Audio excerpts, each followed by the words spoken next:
فتوے پہ فتوا، فتوے پہ فتوا، یہ بدعت، یہ بدعت، یہ بدعت، یہاں اجتماع نہیں کر سکتے، یہاں ہاتھ نہیں اٹھا سکتے، یہاں یہ نہیں کر سکتے، وہاں وہ نہیں کر سکتے۔ اور یہ جملہ کہتے ہوئے گیا کہ توبہ استغفر اللہ، اب تک میں یہ سمجھتا تھا کہ یہ وہابی لوگ غیر اللہ سے نہیں مانگتے، مجھے تو آج پتا چلا ہے یہ تو اللہ سے بھی نہیں مانگتے۔ ہر چیز کی ایک حد ہوتی ہے، دنیا کا کوئی مفتی آپ سے دلیل نہیں مانگ سکتا۔ میں نے چشمہ لگایا ہوا ہے، کسی نے پوچھا مجھ سے یا جلسے کے بعد کوئی پوچھے گا قاری صاحب آپ نے چشمہ جو لگایا ہے اللہ کے رسول نے لگایا، آپ مولوی کو تو جمعے والے دن پرچی لکھ کے دیتے ہو کہ پورے حدیث کے ذخیرے میں اللہ وجہ البصیرت کہہ رہا ہوں، ذمہ داری سے ذمہ دار اسٹیج پر بیٹھ کر کہہ رہا ہوں، پورے حدیث کے ذخیرے میں ایک روایت بھی نہیں ہے جو اللہ کے رسول نے کہی۔ ظاہر بات ہے اہل حدیثوں کو ایسی باتیں کہاں ہضم ہوتی۔ مسلمانوں، نبی کریم صلی اللہ علیہ وسلم کی تعلیمات اور پیغام کے مطابق اپنی زندگی کو ذکر اذکار سے مزین کیجئے، اپنی زندگی کو ذکر اذکار سے مزین کیجئے۔ یہ ساری خرابیاں، یہ عقیدے کی خرابیاں، جسمانی بیماریاں، روحانی بیماریاں اسی لیے تو آتی ہیں کہ ہم نے رب العالمین سے مدد مانگنی چھوڑ دی، بلکہ ہم کسی سے کیا گلہ کریں۔ سچی بات یہ ہے اہل حدیثوں نے تو اللہ سے دعا مانگنی چھوڑ دی، دعا مانگنی چھوڑ دی۔ فتوے پہ فتوا، فتوے پہ فتوا، یہ بدعت، یہ بدعت، یہ بدعت، یہاں اجتماع نہیں کر سکتے، یہاں ہاتھ نہیں اٹھا سکتے، یہاں یہ نہیں کر سکتے، وہاں وہ نہیں کر سکتے۔ اللہ اکبر۔ مفتی صدیق صاحب کا جنازہ تھا سولجر بازار میں، علماء کافی آئے ہوئے تھے۔ ایک عالم نے جنازہ پڑھنے سے پہلے عصر یا ظہر کی نماز تھی، اس کے بعد جنازہ ہونا تھا، وہ نماز پڑھائی۔ نماز کے بعد جب نمازیوں کی طرف رخ کر کے وہ امام صاحب بیٹھے، وہ مستقل امام نہیں تھا وہاں کا، وہ کراچی کے ایک معروف جامعے سے آئے تھے، تو امام صاحب نے عزت کے طور پر اپنا مصلی انہیں دے دیا کہ آپ نماز پڑھیں۔ جب وہ سلام پھیر کے مقتدیوں کی طرف رخ کر کے بیٹھا تو پہلی صف میں کوئی بزرگ، کوئی بوڑھا بیٹھا تھا، اس نے کہا کہ حضرت کل میری آنکھ کا آپریشن ہے، آپ میرے لیے دعا فرما دیجئے، اللہ خیریت سے میرا آپریشن جو ہے یہ کامیاب کر دے۔ تو مولوی صاحب چپ کر کے اپنا تسبیح پڑھتے رہے ہاتھوں پہ۔ وہ یہ سمجھا کہ شاید میری آواز امام صاحب تک نہیں گئی، اس نے تھوڑا زور سے کہا۔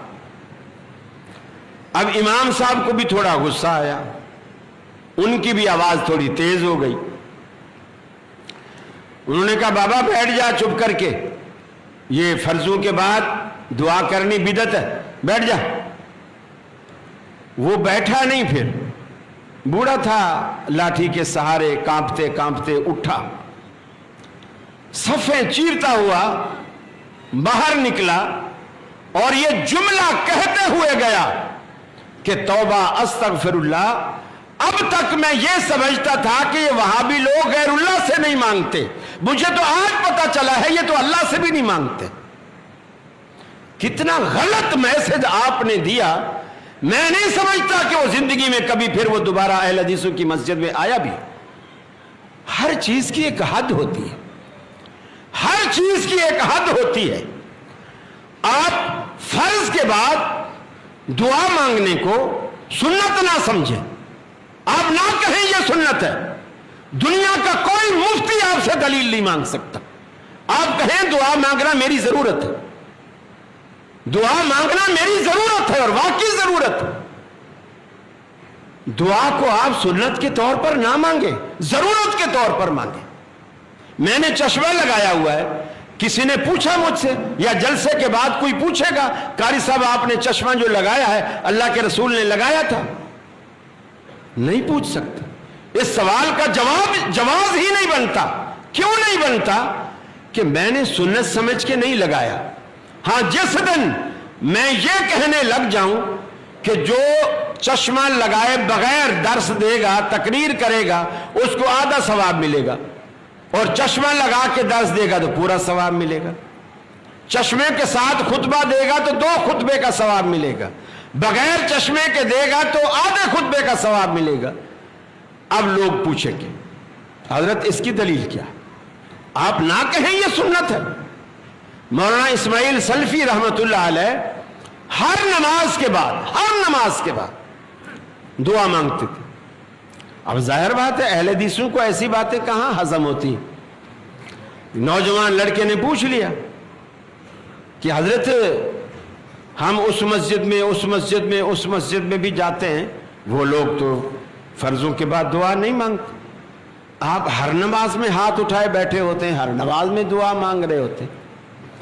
انہوں نے ہنس کے کہا بیٹا ہو سکتا ہے ان مسجد والوں کی ساری ضرورتیں پوری ہو گئی ہوں، میری تو ابھی بہت ساری ضرورتیں باقی ہیں۔ ارے اللہ سے آپ کی کتنی ضرورتیں ہیں؟ آپ کے بچے پڑھ لکھ کے بڑے ہو گئے، نوکریاں نہیں لگ رہی، یہ ضرورت نہیں ہے اب اللہ سے مانگے؟ بچیاں جوان گھر میں بیٹھی ہیں، شادیاں نہیں ہو رہی، یہ ضرورت نہیں ہے آپ اللہ سے کہیں کہ جب بیٹیاں تو نے دی ہیں تو ان کے گھر بھی تو ہی بسائے گا نا؟ اس حجت سے کبھی مان کے تو دیکھیں اللہ رب العالمین سے۔ میرے بھائی اللہ رب العالمین تو دینے سے کبھی انکار نہیں کرتا، ہمارے پاس وہ مانگنے والے ہاتھ نہیں ہیں، سلیقہ نہیں ہے، طریقہ نہیں ہے۔ اللہ رب العالمین سے مانگیے، راتوں کو مانگیے، دن کو مانگیے، خلوت میں مانگیے، جلوت میں مانگیے۔ اس کے لیے تو کوئی وقت اللہ نے مقرر نہیں کیا کہ نعوذ باللہ من ذالک کہ یہ میرے کھانے کا وقت ہے، یہ سونے کا وقت ہے۔ اس نے تو ہر چیز اپنے اوپر حرام کر رکھی، نہ وہ کھاتا ہے، نہ وہ پیتا ہے، نہ وہ سوتا ہے، نہ اس کو کوئی اور مصروفیت ہے، ہمہ وقت آپ کی دعائیں سننے کا منتظر ہے۔ آپ پھر بھی دعائیں نہیں مانگتے، پھر بھی اللہ رب العالمین کو نہیں پکارتے۔ کتنی ساری ضرورتیں ہیں۔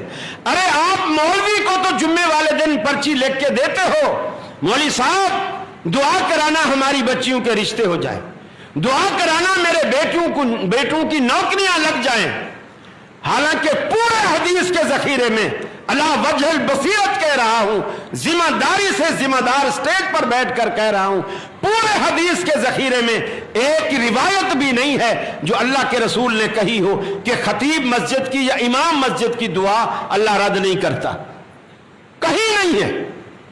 آپ اس خطیب کو پرچی دیتے ہو، لیکن جس کے لیے اللہ کے رسول نے فرمایا دعوت الوالد لولدہ، والد جب اولاد کے لیے دعا کرتا ہے اللہ اسے رد نہیں کرتا، فوراً قبول کرتا ہے۔ تو آپ ابا سے بھی تو درخواست کر کے دیکھیں، اماں سے بھی درخواست کر کے دیکھیں، لیکن اماں ابا سے بنا کے رکھی ہو تو درخواست کرے نا۔ مولوی کو تو ہمارے کرتوتوں کا پتہ ہی نہیں ہوتا، اس لیے دھڑلے سے پرچی دے کے آتے ہیں۔ ابا کو دیں گے تو وہ تو آگے ہاں تو نے جیسی میرے ساتھ بنا رکھی ہے، میرے دل سے تو بڑی دعائیں نکل رہی ہیں۔